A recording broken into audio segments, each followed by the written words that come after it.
नमस्कार. इयत्ता दुसरी गणित या भागामध्ये आपण पाहतोय. चला हाताळूया भौमितिक आकार. भौमितिक आकृत्यांची ओळख आपण आता पाहतोय. आता आपण काही वस्तू गोळा करूया. यामध्ये काडीपेटी, टूथपेस्टचे खोके, मिठाईचे खोके, पाण्याच्या बाटल्या, विविध आकाराचे चेंडू, कार्ड पेपरची केलेली विदूषकाची टोपी, कार्ड पेपरची नळकांडी ही आपण इथे गोळा केलेली आहे. तुमच्या माहितीसाठी मी इथे दाखवतोय बघा. तर आता पहिला जो आकार आपण बघतोय तो म्हणजे इष्टिकाची. तुम्ही मिठाईचं खोकं बघितलं असेल तर मिठाईचं खोकं बघा, त्याला हाताळा चारी बाजूनी, ते कसं दिसतंय ते बघा. तर इष्टिका म्हणजे वीट, विटेसारखा आकाराला इष्टिका चिती असे म्हणतात. वीट तुम्ही बघितलेली आहे, त्याच्यासारखा जो आकार आहे, खोक्यासारखा जो आकार आहे, या आकाराला इष्टिका चिती असे म्हणतात. मग हा जो इष्टिका चिती आहे, असे जे आकार आहेत, मग ते मिठाईचं खोकं आहे किंवा वीट आहे, यांना इष्टिका चिती म्हणतात. या इष्टिका चितीला किती कडा आहेत ते आपण मोजूया बरोबर बघा. 1 2 3, याच्या खालच्या बाजूला 4 5 6 7 8 9 10 11 आणि 12 किती कडा आहेत? तर या इष्टिका चितीला किती कडा असतील बरं? 12 कडा आहेत. इथे बघा, या 4 कडा, या 4 कडा आणि या 4 कडा, अशा 12 कडा आहेत. किती कडा आहेत? तर 12 कडा आहेत. तर कोपरे इथे मी नावं दिलेली आहेत. ए बी सी डी 4 कोपरे झाले आणि पी क्यू आर एस हे 4 कोपरे झाले. 4 आणि 4 8 कोपरे आहेत. शंकू, तुम्ही त्या चित्रामध्ये विदूषकाची टोपी बघितली, तर ही टोपी जी आहे ही शंकूच्या आकाराची आहे. आईस्क्रीमचा कोन तुम्ही बघितलेला आहे, मेहंदीचा कोन बघितलेला आहे, विदूषकाची टोपी, या प्रकारचे आकार आहेत, त्यांना शंकू म्हणतात. शंकूला एक कड असते आणि एक कोपरा असतो. हा इथे कोपरा आहे आणि ही इथे कड आहे. शंकूचा सपाट तळ वर्तुळाकार आहे. हा जो तळ आपण जर बघितला तर तो वर्तुळाकार आहे. तर उभा तिरका पृष्ठभाग जो आहे हा कसा वळत जातो? हा वळणारा पृष्ठभाग जो म्हणजे हा त्याचा वक्र पृष्ठभाग आहे. शंकूचा हा पृष्ठभागाला वक्र पृष्ठभाग म्हणतात. त्याला एक जो आहे कोपरा आहे आणि एक कड आहे आणि हा वक्र पृष्ठभाग या शंकूला आहे.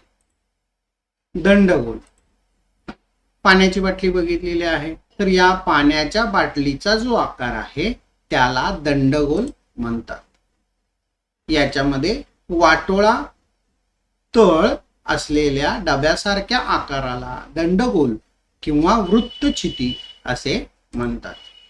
या दंडगोलाला 2 कडा आहेत, वरची कड आणि खालची कडा, परंतु एकही कोपरा नाही. या दंडगोलाचा तळाचा पृष्ठभाग आणि वरचा पृष्ठभाग हा सारखा सपाट आणि वर्तुळाकार आहे. बघा, खालचा पृष्ठभाग आणि वरचा पृष्ठभाग सारखा आहे, सपाट आहे आणि वर्तुळाकार सुद्धा आहे. मग या दंडगोलाचा जो वळलेला पृष्ठभाग आहे याला वक्र पृष्ठभाग असे म्हणतात. हा जो आहे हा वक्र पृष्ठभाग आहे. हा वळलेला पृष्ठभाग म्हणजे वक्र पृष्ठभाग.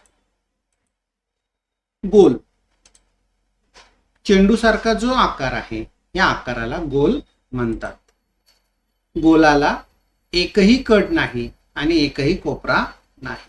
गोलाला कडही नाही आणि कोपरा सुद्धा नाही. गोलाचा पृष्ठभाग कुठेच सपाट नाही, तो सतत वळत जातो, म्हणून गोलाला फक्त आणि फक्त वक्र पृष्ठभाग आहे.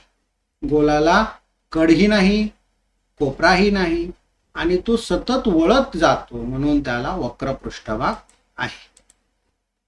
आता आपल्याला इथे मी काही आकार दाखवतो आहे आणि ह्या आकाराचे नाव आहे. हे बघा बरं कशासारखं दिसतंय, तर हे विटेसारखं दिसतंय. मग विटेसारखं काय असतं, तर इष्टिकाची ते असते, म्हणून मी जोडी लावणार इष्टिकाची. हा काय आहे, चेंडू सारखा आहे. चेंडूला काय म्हणतो आपण, तर गोल, म्हणून जोडी लावणार गोलाबरोबर. हा पाण्याच्या बाटलीचा आकार आहे, तो काय आहे, तर तो दंडगोल आहे. आणि हा विदूषकाच्या टोपीसारखा आकार आहे, हा शंकूसारखा आहे. अशा पद्धतीने आपण जोड्या लावू शकतो.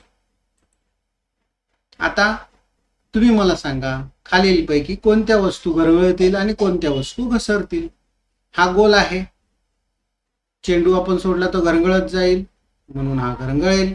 हा पृष्ठभाग सुद्धा वक्र पृष्ठभाग आहे, म्हणून चेंडू आणि ह्या दोन्ही वस्तू घरंगळतील. आणि या वस्तू आपण ढकलल्या तर त्या घसरतील. ही वस्तू मात्र उभी ठेवली तर घसरेल, आडवी ठेवली तर घरंगळेल. जर वक्र पृष्ठभाग असेल तर ती वस्तू घरंगळते, सपाट पृष्ठभाग असेल तर ती वस्तू घसरते. आता खालील वस्तू आपल्याला हाताळायच्या आहेत, त्याला किती कडा आणि किती कोपरा आहेत ते लिहायचं आहे. ही वस्तू आहे, किती कडा आहेत, तर या बघा 1 2 3 4, या 4, या 4 आणि या 4 झाल्या किती, तर 12 कडा झाल्या. आणि कोपरे बघा 1 2 3 4 आणि 1 2 3 4, 4 आणि 4 8 कोपरे, म्हणून याला 12 कडा आहेत आणि 8 कोपरे आहेत. आणखीन एक वस्तू बघा, कोन किंवा विदूषकाची टोपी. कडा किती आहे, तर एकच कडा आहे. आणि कोपरा किती आहे, तर एकच कोपरा आहे. आता आपण अजून काही वस्तू आहेत त्याला किती कडा किती कोपरे आहेत ते लिहायचे. ही बघा बरं, कडा किती 2, ही एक कड आणि या बाजूची एक कडा. कोपरे किती, कोणताही कोपरा याला नाही. चेंडू आहे, चेंडूला कडा आहेत का, नाही, म्हणून कडा 0. कोपरे आहेत का, नाही, म्हणून कोपरे सुद्धा 0 येणार. आता यावरूनच आपण आता भौमितिक आकृत्या ओळखूया. खाली दिलेल्या आकृत्या ज्या आहेत त्यांच्या कडाभोवती पेन्सिल फिरवून आकृती काढ आणि त्या आकृतीचं निरीक्षण कर, आकृतीचं नाव सांग. माचीसची हे ठेवली बॉक्स, याच्या भोवती जर पेन्सिलने मी वेटोळे काढले तर अशी आकृती तयार होईल. 1 रुपयाचं नाणं ठेवलं, त्याच्या भोवती जर हे केलं तर अशी आकृती तयार होईल. याच्या बाजूनी जर काढलं तर अशी आकृती तयार होईल, याच्या बाजूने गिरवलं तर अशी आकृती तयार होईल. याला हा आहे आयत. आयताच्या बाजूंची संख्या 4 आहे, 1, दुसरी बाजू, तिसरी बाजू आणि चौथी बाजू. हे आहे वर्तुळ. वर्तुळाला एकच वक्रकड आहे, एकही सरळ बाजू नाही. हा आहे त्रिकोण. त्रिकोणाला 3 बाजू आहेत, पहिली बाजू, दुसरी बाजू, तिसरी बाजू, 3 बाजू आहेत. तर हा आहे चौरस. 1 2 3 4, 4 बाजू आहेत. हा आयत आहे, हा चौरस आहे. दोघांमध्ये काय फरक आहे, तर आयताच्या समोरासमोरील बाजू सारख्या असतात, तर चौरसाच्या 4ही बाजू सारख्या असतात. अशा आपण आकृत्या पाहिल्या, आकार पाहिले. तर हे तुम्ही अभ्यासा, तुम्हाला नक्की कळेल. पुढच्या भागामध्ये अजून आपण काही भौमितिक आकृत्यांचा अभ्यास करणार आहोत. तोपर्यंत धन्यवाद.